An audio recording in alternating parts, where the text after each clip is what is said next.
നിങ്ങളുടെ favourite shows ഇനി ഒരിക്കലും മിസ്സാവില്ല. ഇപ്പോൾ C5 കാണും നിങ്ങളുടെ ഫേവറേറ്റ് ഷോസ് തികച്ചും സൗജന്യമായി. തന്നെ ഞാൻ വേറൊരു സ്ഥലത്തേക്ക് അയക്കാം, അങ്ങ് പരലോകത്തേക്ക്. അവിടെ ഇരുന്നോണ്ട് തന്റെ കുഞ്ഞ് സുഖമായി വളരുന്നതും സന്തോഷിക്കുന്നതും ഒക്കെ തനിക്ക് കാണാം. വെറുതെ നെല്ലിശ്ശേരിയിൽ വന്ന് ഓരോ ദിവസവും എന്നെ വിഷമിപ്പിക്കുന്ന എന്തിനാ? മുൻപ് കുഞ്ഞിനെ വിഷം കൊടുത്ത് കൊല്ലാൻ നോക്കിയവരും തട്ടിക്കൊണ്ടു പോകാൻ നോക്കിയവരുമാണ് ഇതിന് പിന്നിലെങ്കിലും ഉറപ്പായിട്ടും അവര് നമ്മളെ കേസിൽ അകപ്പെടുത്താനല്ലേ നോക്കൂ. അതുകൊണ്ടാണ് ഞാൻ പറഞ്ഞത് നമ്മൾ ഇതിന്റെ കൂടെ നിൽക്കണമെന്ന്. പണം എത്ര ചെലവായാലും വേണ്ടില്ല, ശിവേട്ടന് എന്ത് പറ്റിയെന്ന് നമ്മൾ കണ്ടുപിടിക്കണം. മോള് പറഞ്ഞതെല്ലാം കൂടി കേട്ടപ്പോ എനിക്ക് പേടി തോന്നുന്നുണ്ട്. എന്നാലും ആരായിരിക്കും അയാളെ ഹോസ്പിറ്റലിൽ നിന്ന് ഡിസ്ചാർജ് ചെയ്തുകൊണ്ട് പോയത്? എന്തായാലും അത് ശിവേട്ടന്റെ ബന്ധുക്കൾ ആരുമല്ല എന്നുള്ള കാര്യം എനിക്ക് ഉറപ്പാ. കാരണം ബോധം വന്നപ്പോ ശിവേട്ടൻ ആദ്യം പറഞ്ഞത് ബന്ധുക്കൾ ആരെയും കാണണമെന്നല്ല, എന്നെ കാണണമെന്ന്. അയാൾക്ക് എന്നോട് എന്തോ പറയണമെന്നുണ്ടായിരുന്നു. അത് ഞാൻ അറിയരുതെന്ന് മറ്റാർക്കോ നിർബന്ധമുണ്ടായിരുന്നു. അവരാ ശിവരാമേട്ടനെ കൊണ്ടുപോയത്.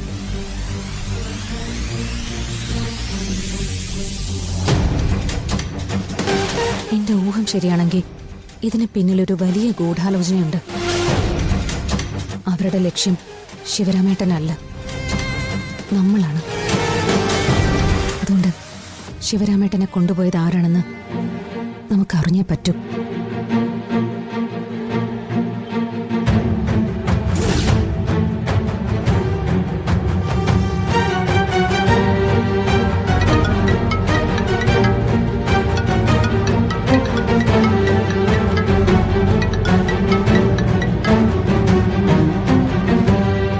എന്താ മൂർത്തി? അല്ല, എനിക്കൊരു സീരിയസ് കാര്യം പറയാനുണ്ട്. എന്താ പ്രശ്നം? ശിവരാമന്റെ കാര്യത്തിൽ ഒരു തീരുമാനം എടുത്തേ പറ്റൂ. ഇനി അയാളെ ഇങ്ങനെ വെച്ചുകൊണ്ടിരിക്കാൻ പറ്റത്തില്ല. അയാളുടെ അവസ്ഥ വളരെ മോശമാണ്. ഞാൻ ഇന്ന് തന്നെ വരാം, എന്നിട്ടൊരു തീരുമാനം എടുക്കാം. ശരി.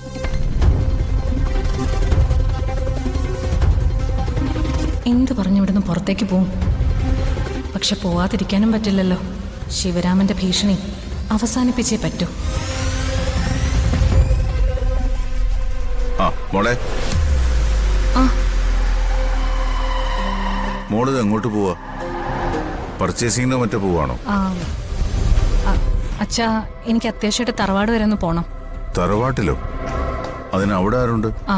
അത് പിന്നെ അവിടെ വലിയമ്മാവനും അമ്മായിയും ഉണ്ട്. നാളെ അവിടുത്തെ ക്ഷേത്രത്തില് ഒരു പ്രത്യേക പൂജയുണ്ട്. അതിന് ഞാൻ ചെന്നേ പറ്റൂന്ന് പറഞ്ഞവര് വിളിച്ചിരുന്നു. എങ്കിൽ പിന്നെ നന്ദം വന്നിട്ട് നിങ്ങൾക്ക് ഒരുമിച്ച് പോയാ പോരെ? ഇതൊന്നും പറഞ്ഞ നന്ദേട്ടൻ കേൾക്കില്ല. പക്ഷെ കുടുംബക്ഷേത്രത്തിൽ ചെയ്യേണ്ട കാര്യങ്ങൾ ചെയ്തല്ലേ പറ്റൂ. നാളെ രാവിലെ ക്ഷേത്രത്തിലെ പൂജ കഴിഞ്ഞ് ഞാനിങ്ങെത്തും. ശരി അച്ഛാ.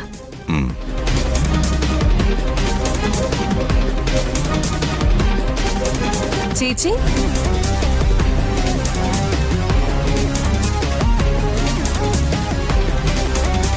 അങ്കിൾ, ചേച്ചി എങ്ങോട്ടാ പോയത്? നിങ്ങളുടെ തറവാട്ട് വീട്ടിലേക്കാണെന്നാ പറഞ്ഞത്. നാളെ അവിടെ എന്തോ പ്രത്യേക പൂജയുണ്ട് പോലും. പൂജയോ? എന്നിട്ട് ചേച്ചി എന്നോടൊന്നും പറഞ്ഞില്ലല്ലോ. അങ്ങനെയാണെങ്കിൽ ഞാനും കൂടെ പോകുമായിരുന്നില്ലേ? അല്ല, അതിന് തറവാട്ടിലിപ്പോ ആരും താമസിക്കുന്നില്ലല്ലോ. അവിടെ വല്യമ്മാവനും അമ്മായിയും ഉണ്ടെന്നാ പറഞ്ഞത്. അതേത് വല്യമ്മാവൻ? ഏതായാലും തറവാട്ട് ക്ഷേത്രത്തിലെ പൂജയ്ക്കല്ലേ പോയത്, അത് തന്നെ നല്ല കാര്യം. മോളത് പറഞ്ഞപ്പോഴാ ഒരു കാര്യം ഓർത്തു. എന്താ അച്ഛാ? സ്നേഹയും കൂട്ടി നീ നാളെ രാവിലെ നമ്മുടെ കുടുംബക്ഷേത്രത്തിൽ വരെ ഒന്ന് പോണം. അന്ന് പൂജ നടത്തിയപ്പോ സ്നേഹ അവിടെ ചില വഴിപാടുകൾ നടത്തണമെന്ന് പറഞ്ഞിരുന്നു. നിനക്ക് വേറെ ബുദ്ധിമുട്ടൊന്നുമില്ലല്ലോ? ഇല്ല അച്ഛാ, ഞാൻ കൊണ്ടുപോയിക്കോളാം. ശരി, അപ്പൊ രാവിലെ തന്നെ പുറപ്പെടണം. സ്നേഹയോട് പറഞ്ഞേക്ക്.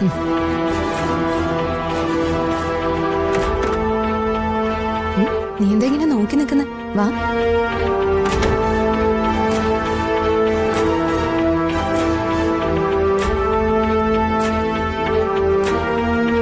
അല്ല, ചേച്ചിക്ക് ഞാൻ അറിയാത്ത ഏത് വല്യമ്മാവനും അമ്മായിയോ തറവാട്ടിലുള്ളത്?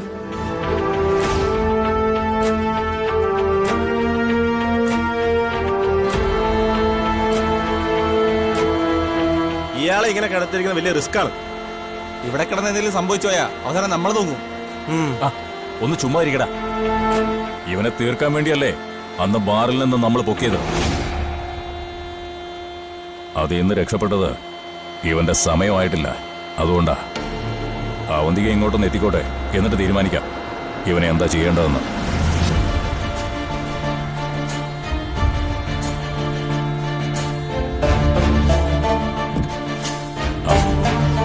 സ്ഥലം കണ്ടുപിടിക്കാൻ ബുദ്ധിമുട്ടിയില്ലല്ലോ അല്ലേ?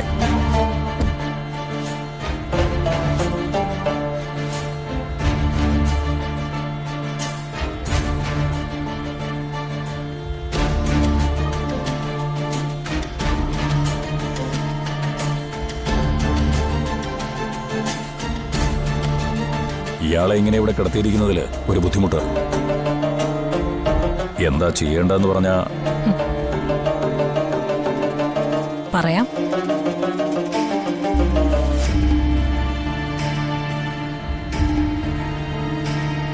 സുഖാണോ ശിവരാമ? പറയാനുള്ളതെല്ലാം ശിവരാമൻ നേരത്തെ എന്നോട് പറഞ്ഞു കഴിഞ്ഞില്ലേ? എന്നിട്ട് ഞാൻ പറഞ്ഞത് കേൾക്കാതെ ആവശ്യമില്ലാത്തൊക്കെ ചെയ്യാൻ പോയി. അതുകൊണ്ടല്ലേ ഈ കിടപ്പിങ്ങനെ കിടക്കേണ്ടി വന്നേ. ശിവരാമ, ഇനി നിനക്ക് എന്തിനാ കുഞ്ഞിനെ വേണം? നിന്റെ കുഞ്ഞ് സന്തോഷത്തോടെ ഒരു വലിയ വീട്ടിൽ ജീവിക്കണമെന്നായിരുന്നല്ലോ നിന്റെ ആഗ്രഹം. അത് ഞാൻ സാധിച്ചു തന്നില്ലേ? പിന്നെ എന്തിനാ എന്നെ ഇങ്ങനെ ബുദ്ധിമുട്ടിക്കുന്നത്? അത് തെറ്റല്ലേ ശിവരാമ? പിന്നെ ഞാൻ എന്ത് ചെയ്യും? അതുകൊണ്ട് തന്നെ ഞാൻ വേറൊരു സ്ഥലത്തേക്ക് അയക്കാം, അങ്ങ് പരലോകത്തേക്ക്. അവിടെ ഇരുന്നുകൊണ്ട് തന്റെ കുഞ്ഞ് സുഖമായി വളരുന്നതും സന്തോഷിക്കുന്നതും ഒക്കെ തനിക്ക് കാണാം. വെറുതെ നെല്ലിശ്ശേരിയിൽ വന്ന് ഓരോ ദിവസവും എന്നെ വിഷമിപ്പിക്കുന്ന എന്തിനാ? താനൊന്നും പറയണ്ട, എല്ലാം എനിക്കറിയാം. അപ്പോ ഇത് നമ്മുടെ അവസാനത്തെ കൂടിക്കാഴ്ച. അപ്പോ ശുഭയാത്ര.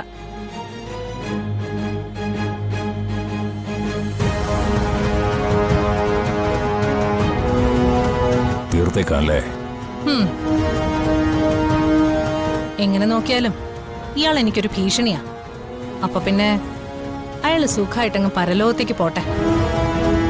ബോഡി കത്തിച്ചളഞ്ഞേക്കണം. ചാരം പോലും ആർക്കും കിട്ടരുത്. അത് ഞാൻ ഏറ്റു. അവന്തിക ധൈര്യമായിട്ട് പോയിക്കോ. ശിവരാമൻ തീർന്നു. ഇനി ഒരു ശല്യവും ഇയാളെ കൊണ്ടുണ്ടാവില്ല. ശരി.